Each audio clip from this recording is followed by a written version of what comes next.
கலம் கவிழ்ந்த போது வைத்து வைத்தடுக்குவார் பெண்கலம் கவிழ்ந்த போது வேண்டுமென்று வேணுவார் நம் கலம் கவிழ்ந்த போது நாரும் என்று போடுவார் என் கலந்து நின்ற மாயம் என்ன மாயம் ஈசரே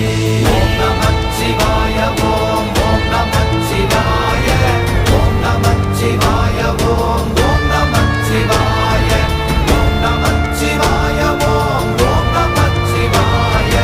ஓம் நமச்சிவாய ஓம் ஓம் நமச்சிவாய ஆனவஞ்செழுத்துளே அண்டமும் அகண்டமும் ஆனவஞ்செழுத்துளே ஆதியான மூவரும்